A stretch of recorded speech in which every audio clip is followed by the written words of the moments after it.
పరమేశ్వర స్వరూపైన సభకి నమస్కారం. ధర్మరాజు గారు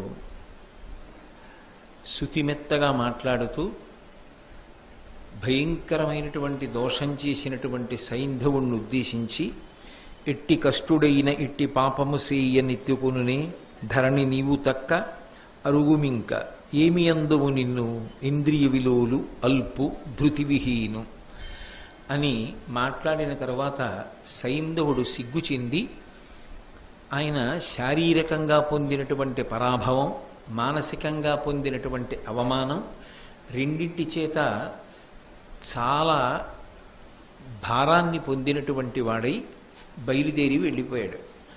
అసలు నిజానికి ఆయన బయలుదేరినది సాల్వకన్యని వివాహం చేసుకుందామని. ఆ ప్రయత్నాన్ని విడిచిపెట్టేసి తిన్నగా గంగానది సముద్రంలో సంగమించేటటువంటి పరమ పవిత్రమైన ప్రదేశానికి వెళ్ళిపోయాడు. వెళ్ళిపోయి పరమేశ్వరుడి గురించి ఘోరమైనటువంటి తపస్సు చేయడానికి కూర్చున్నాడు. అది కూడా ఎలా అంటే, కేవలంగా కాలి బొటనవేలి మీద నిలబడి శంకరుడి గురించి తపస్సు చేశాడు. జరిగిన అవమానం ఏదుందో దాన్ని మనసులోంచి తుడిచిపెట్టేశాడు. త్రికరణ శుద్ధిగా మనసునంతటినీ పరమేశ్వరుని యందు కేంద్రీకరించాడు. ఇప్పుడు అంత ఘోరమైన తపస్సు మొదలుపెట్టి చేస్తున్నాడు. ఆదిత్యార్చిత పాదపద్మం జగదేకాధీషు ఈశున్ త్రిలోకాదిం కామవిభేది పర్వత సుతాహ్లాదైక సంపాది నిఖేదుండై శివునాత్మలో నిలిపి అక్షీణ వ్రతారూఢతన్ పాదాంగుష్టము నేలమోపి తపమొప్పంచేసి సద్భక్తిమేన్.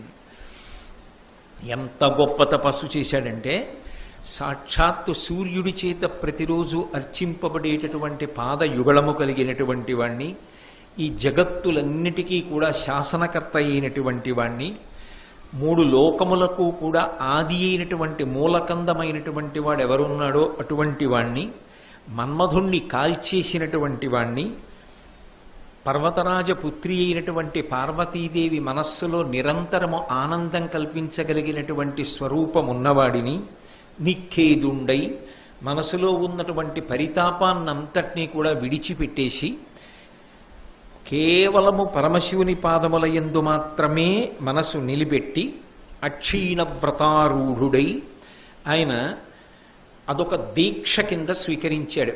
ఇక శంకరుని యొక్క పాద యుగళిని మనసులో దర్శించడం వినా ఇంకొక ప్రయత్నం కానీ ఇంకొక ఆలోచన కానీ మనసులోకి రానివ్వలేదు. పాదాంగుష్టము నెలమోపి పాదానికి ఉన్నటువంటి బొటనవేలు మీద శరీరాన్ని నిలబెట్టి తపమొప్పంచేసే సద్భక్తిమేన్, గొప్ప భక్తితో ఆ సైంధవుడు శంకరుడి గురించి తపస్సు ప్రారంభం చేశాడు. ఇందులో మీరొక్క విషయాన్ని బాగా గమనించవలసి ఉంటుంది. మనసుకి రెండు బలహీనతలు ఉంటాయి. యథార్థానికి అవి రెండు కావు, ఒక్కటే. ఏది అంటే, మనసు ఎప్పుడైనా సరే కదిలిపోవడానికి, మనసు వెళ్ళిపోవడానికి గమ్యం కింద రెండు కారణముల చేతనే వెడుతుంది. ఒకటి, రాగం ఉండాలి.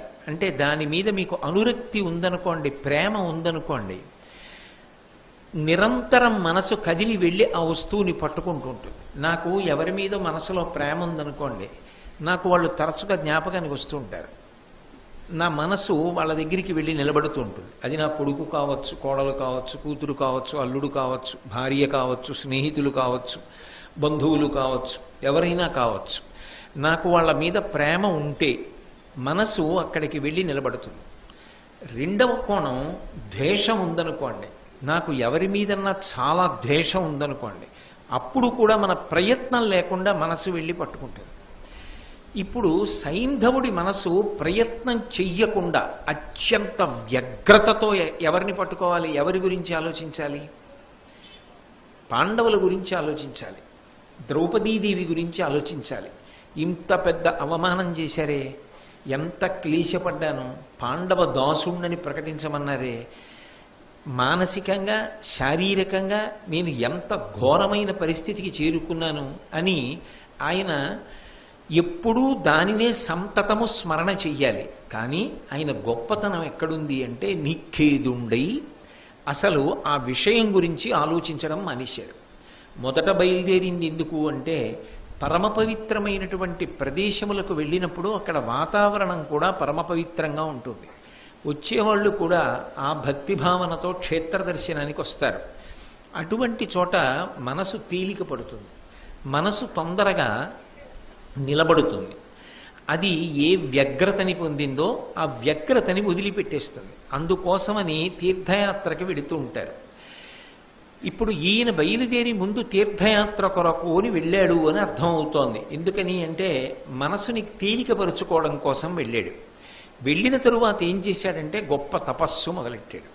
ఈ తపస్సు మొదలుపెట్టినప్పుడు మనసులో ఏదో కోరికతోనైనా చెయ్యాలి, లేదా ఆయనకి ఇక ఏ కోరిక లేకుండానైనా చెయ్యాలి. అలా ఎలా చేశాడు అన్నది తరువాత మనకే అర్థమవుతుంది. కాబట్టి చాలా గొప్ప తపస్సుని మాత్రం ప్రారంభం చేశాడు. ప్రారంభం చేసిన తరువాత ఆయనకి పరమశివుడు ప్రత్యక్షమయ్యాడు. నిజంగా శంకరుని యొక్క దర్శనాన్ని పొందడము అంటే అది ఎన్ని జన్మల యొక్క అదృష్టం పరిపాకమైతే మనిషి పొందగలిగినటువంటి భాగ్య విశేషం. ఒకసారి పరమశివుని యొక్క దర్శనాన్ని పొందినటువంటి వాడు ధన్యుడైపోతాడు. కానీ ఆయనని మీరు ఏమడిగారు అన్నదాన్ని బట్టి మాత్రం తర్వాత జీవితం యొక్క గతి ఉంటుంది. దర్శించినంత మాత్రాన ఆయన ఏం చేయగలడు? మనం మాత్రం వక్రంగా ఇంకో కోరిక కోరుకుంటే ఇంత చేసిన తపస్సు వలన వచ్చేటటువంటి ఫలితం ఏముంటుంది? ఆయన ప్రత్యక్షమై నీ తపస్సుకి మెచ్చాను, నీకేం కావాలని అడిగాడు. 5 పాండవుల్ని ససైన్యంగా నేను ఓడించి సంహరించగలగాలి, నాకు అటువంటి వరం ఇమ్మన్నాడు. అంటే శంకరుడు అన్నాడు, అలా వరం ఇవ్వడం కుదరదు. పాండవులు కారణజన్ములు, వాళ్ళని ఓడించగలిగినటువంటి శక్తి నీకు నేను ఇవ్వలేను. ఎందుకు ఇవ్వలేను అంటావేమో, దానికి ప్రధానమైనటువంటి కారణములు 3 ఉన్నాయి. ఒకటి, శ్రీ మహావిష్ణువు యొక్క పరిపూర్ణావతారం శ్రీకృష్ణావతారం. శ్రీ మహావిష్ణువు స్థితికారుడు, లోకము యొక్క క్షేమమును యోగమును ఎప్పుడూ కాపాడుతుంటాడు ఆయన. అటువంటి వాడు పరిపూర్ణావతారంగా వచ్చాడు. పరిపూర్ణావతారము అన్న మాటకు అర్థం ఏమిటంటే అన్ని అవతారముల యొక్క తేజస్సు అందులోకి వెళ్ళిపోతుంది. కృష్ణావతారాన్ని దర్శనం చేశారనుకోండి, కృష్ణ పరమాత్మ దర్శనం చేస్తే మిగిలిన అన్ని అవతారముల దర్శనం ఆ రోజు చేసేసినట్టే. అలా అంత శక్తి కలిగిన అవతారం ఏది ఉంటుందో దాన్ని పరిపూర్ణావతారం అంటారు. అంటే దానికి ముందు వచ్చిన అవతారములు ఏ ఉన్నాయో, నేను అలా వెళ్ళి కృష్ణ పరమాత్మ దర్శనం చేశాననుకోండి, నేను ఇవాళ మత్స్య కూర్మ వరాహ నారసింహాది మూర్తుల యొక్క దర్శనం అంతా చేసేసినట్టే. ఎందుకంటే ఆయా అవతారముల యొక్క తేజస్సు అంతా కూడా ఎందులోకి ఉపసంహారం అవుతుంది అంటే శ్రీకృష్ణ పరమాత్మ యొక్క రూపంలోకి ఉపసంహారం అయిపోతుంది. అలా పరిపూర్ణావతారము అంటారు. అటువంటి పరిపూర్ణావతారంగా విష్ణువే భూమి మీద శ్రీకృష్ణుడిగా తిరుగుతున్నాడు. ఆ శ్రీకృష్ణుడు అర్జునుడికి చెలికాడు, అర్జునుడికి సంరక్షకుడు. అంటే దాన్ని బట్టి ఏమర్థం అవుతోంది? ధర్మ సంస్థాపనార్థం అవతరించినటువంటి మహాపురుషులు వాళ్ళిద్దరు. ఒకడు ధర్మాన్ని రక్షించడానికి భగవంతుడే వచ్చాడు, ఆయనకి చెలికాడిగా నరుడైనటువంటి అర్జునుడు వచ్చాడు. ఆయన ధర్మపక్షం వైపు ఉన్నాడు కాబట్టి కృష్ణుడు కూడా ఆయన వైపే ఉన్నాడు. అందుచేత ప్రియసఖుడయ్యాడు. ఏదో కారణం లేని స్నేహం కాదది. స్నేహమునకు ఒక కారణం ఉంటుంది, ఏదో ఒక కారణం ఉంటుంది. ఆయనకెందుకు ఏ కారణం చేత కృష్ణ పరమాత్మ అర్జునుడికి అంత గొప్ప సఖుడయ్యాడు అంటే అర్జునుడు నిరంతరము ధర్మమును గురించి ఆలోచిస్తుంటాడు, ధర్మ సంస్థాపనార్థం ప్రవర్తిస్తూ ఉంటాడు, ధర్మము పాడవకుండా కాపాడుతుంటాడు. కాబట్టి కృష్ణుడి చేత రక్షింపబడడం కాదు, కృష్ణుడు బంధువైనప్పటికీ గొప్ప సఖుడుగా నిలబడ్డాడు. అంటే ఆయన దగ్గర చొరవ చాలా ఉంది, అంత స్నేహభావం పొందినవాడు. ఇప్పుడు అటువంటి ధర్మం కోసం వచ్చినటువంటి అర్జునుడు ఆయనకి సఖుడై పరిపూర్ణావతారమైన కృష్ణావతారము ఉంటే ఆ ధర్మమునందు నడిపించగలిగినటువంటి ఇంటి పెద్దగా ధర్మరాజు ఉండగా ఆయన మాటని అనువర్తించేటటువంటి తమ్ములై భీమ నకుల సహదేవుడు అర్జునుడు ఉండగా అన్నిటిని మించి ఈ భూమి మీద ఎవ్వరికీ తెలియనన్ని అస్త్ర విద్యా రహస్యములన్నీ అర్జునుడికి తెలిసి ఉండగా సమస్తమైనటువంటి అస్త్రములను ప్రయోగించి ఉపసంహారం చెయ్యగలిగినటువంటి పరమశక్తివంతుడై ఉండగా నేను ఎలా నీకు పాండవులను గెలవగలవన్న వరాన్ని ఇవ్వగలను? ఎందుచేత అడుగుతున్నాడు ఆ వరాన్ని? కేవలము కక్ష మనస్సులో ఉంది. అంటే అది ఎలా ఉంటుంది అంటే, ఇలాంటి తపస్సులకి ఉపమానం చెప్పాలి అంటే ఒకటే ఉపమానం. బలవంతంగా ఇంద్రియాల్ని తొక్కి పెడతారు కొంతసేపు. అది ఎలా ఉంటుంది అంటే, నేను ఏదో బయటికి వెళ్ళి ఓ చెట్టు కింద నిలబడ్డాను, ఏదో ఆలోచిస్తున్నాను. అకస్మాత్తుగా ఒక గోధుమ పాము ఒకటి అలా వచ్చేసింది. అది నా మీదకి వచ్చేస్తోందని నేను కంగారు పడిపోయి గభాలన కాళ్ళు ఎత్తి దూకాను. అది దానికి ఏం ప్రయత్నం లేదు, తప్పుకోవాలి. ఎలా తప్పుకోవాలి నాకు వ్యూహం ఏం లేదు. పాము వచ్చేసింది, చటుక్కున ఎగిరి దూకాను.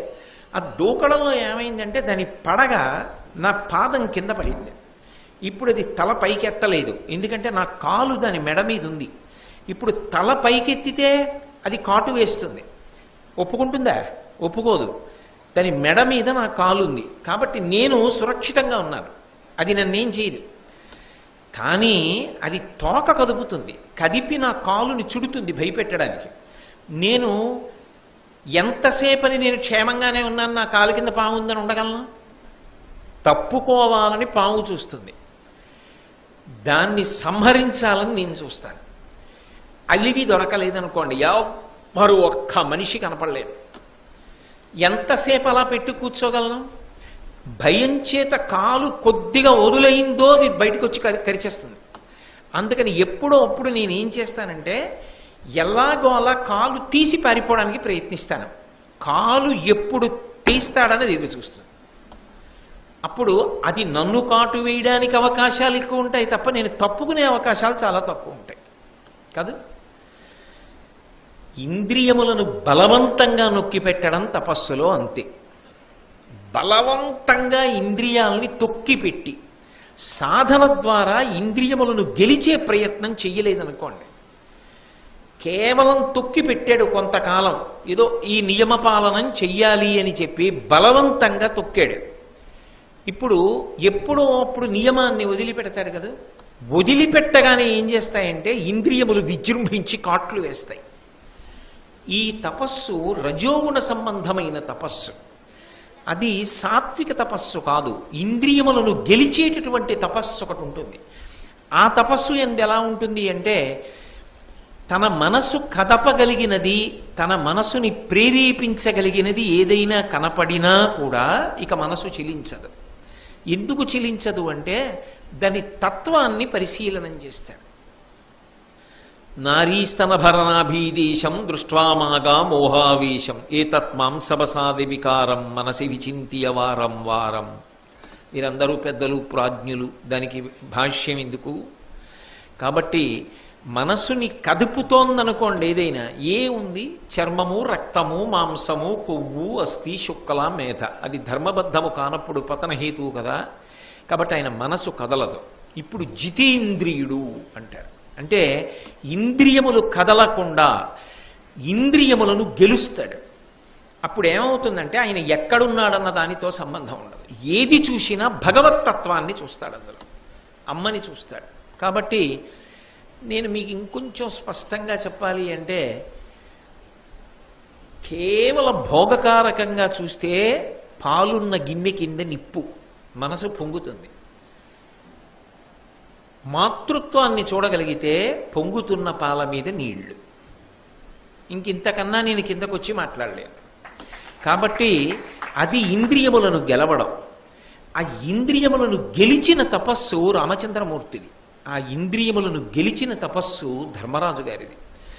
ఇంద్రియములను బలవంతంగా నియతి కాలం ఒకరి మీద కక్షతో తొక్కిపెట్టింది సైంధవుడి తపస్సు, రావణుడి తపస్సు.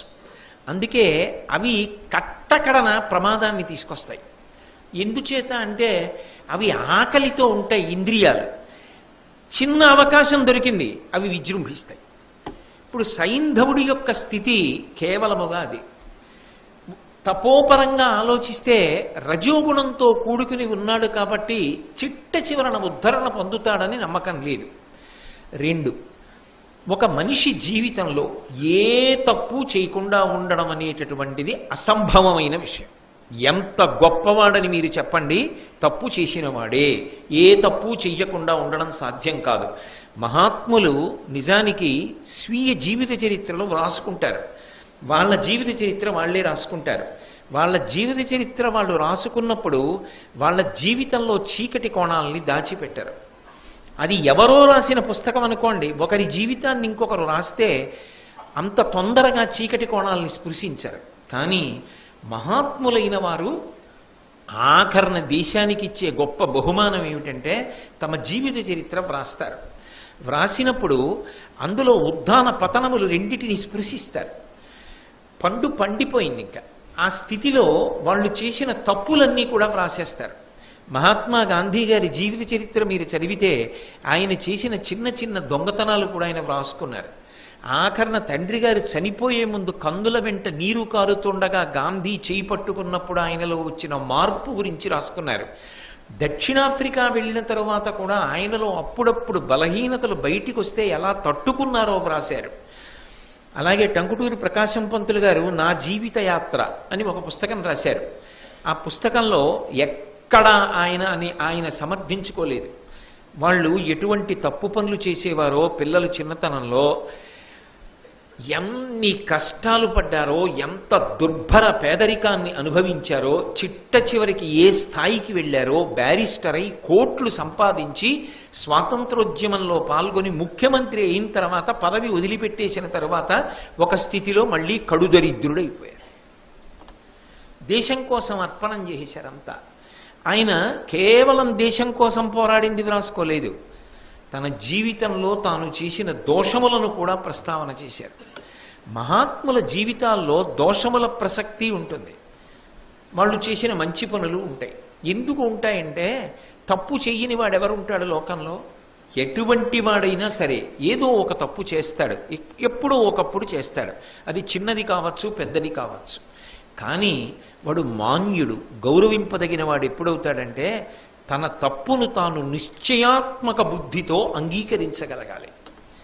నడిచి వెడుతున్నటువంటి భగవత్ స్వరూపం గురువు, కనీసంలో కనీసం గురువు దగ్గర అంగీకరించగలగాలి తన తప్పు. అక్కడ కూడా బుకాయిస్తే వాడికి వృద్ధిలోకి రాడు, పతనమైపోతాడు. గురువు దగ్గరైనా అంగీకరించాలి. ఎందుకనంటే గురువు చాటింపేయడానికి తెలుసుకోడుగా, జీవితాన్ని మార్చడానికి అడుగుతాడు. అది భగవంతుడిచ్చే చిట్ట చివరి అవకాశం. అక్కడా ఒప్పుకోక, ఈశ్వరుడి ముందు ఒప్పుకోక, పోనీ గురువు దగ్గర అట్టి పెట్టండి. భగవంతుడి మందిరంలోకి వెళ్ళి పూజ చేస్తున్నాను అంటే కాశీ నుంచి నేను కొనుక్కొచ్చిన విగ్రహం అనుకుంటే అది నిన్ను ఎప్పటికి మారుస్తుంది? కాదడి శివుడు, కాదడి కృష్ణుడు అని నువ్వు అనుకుంటే నువ్వు మనసు విప్పి చెప్పాలి, ఈశ్వరా నేను ఈ తప్పు చేశాను, ఇక పైన నేను ఆ తప్పు చెయ్యకుండా నేను ఉంచుకోగలిగిన శక్తి నాకు కృప చెయ్యమని అడగాలి. ప్రార్థన చేస్తే ఈశ్వరుడు జోక్యం చేసుకుంటాడు. ఒకనాడు చేశాడేమో తప్పు, ఇప్పుడు మహనీయుడు, మహానుభావుడు ఎంత మార్పు చెందాడండి, ఎంత గొప్ప వ్యక్తిగా తయారయ్యాడండి అని లోకము పొగడగలిగినటువంటి వ్యక్తిగా మారుతాడు. తప్పు చెయ్యడం తప్పు కాదు, తప్పుని తప్పుగా గుర్తెరగకపోవడం తప్పు. తానింత తప్పు చేశాడు, కానీ ధర్మరాజు గారు మహాధర్మాన్ని పాటించి చెల్లెలి భర్త అని వదిలిపెట్టాడు. అంతటి భీముడు కూడా ఆవేశంలో చంపకుండా కేవలంగా ఆయన యొక్క జుత్తు గొరిగి 5 శిఖలు ఉంచి వదిలిపెట్టాడు. ఇంత ధర్మానికి వాళ్ళు కట్టుపడితే ఈయన ఏం చేశాడంటే పరమశివుడి గురించి మనసులో కక్ష పెట్టుకు తపస్సు చేశాడు. అంటే ఒక్కొక్కడు జీవితంలో ఎంత తప్పు తాను చేసినా అవతలవాడు తప్పు చేశాడని బుకాయిస్తాడు తప్ప నేను తప్పు చేశానని అంగీకరించాడు. అది చాలా ప్రమాదం, అత్యంత ప్రమాదం.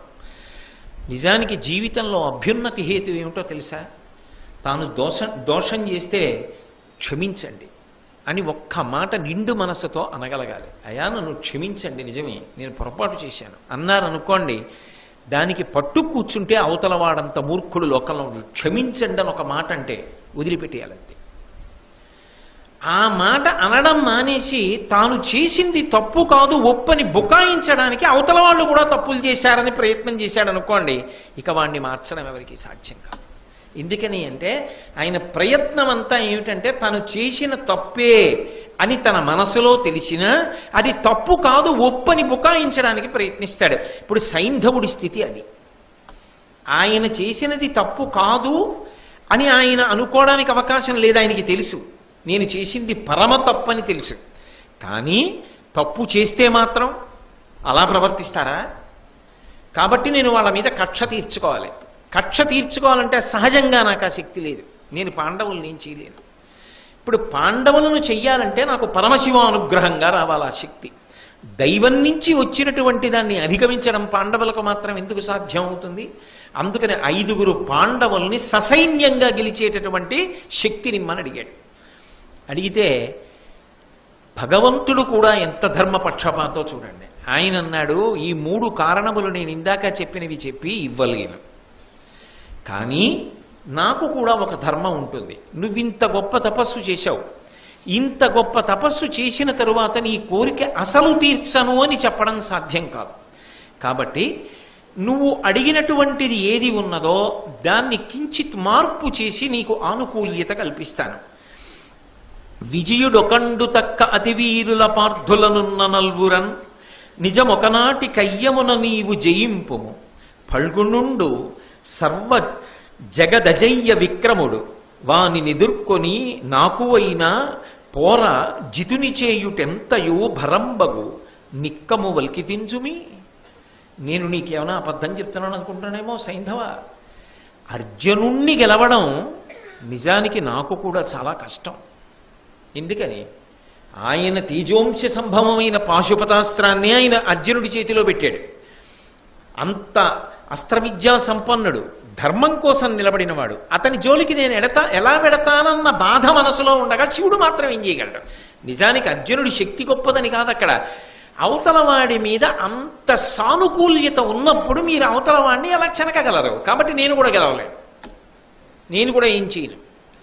కానీ నీకు ఏదో వరం ఇవ్వాలిగా, నువ్వు అడిగావు కాబట్టి అర్జునుణ్ణి ఒక్కడిని తక్క మిగిలిన 4 పాండవుల్ని మాత్రం ఒక్కరోజు గెలుస్తావు.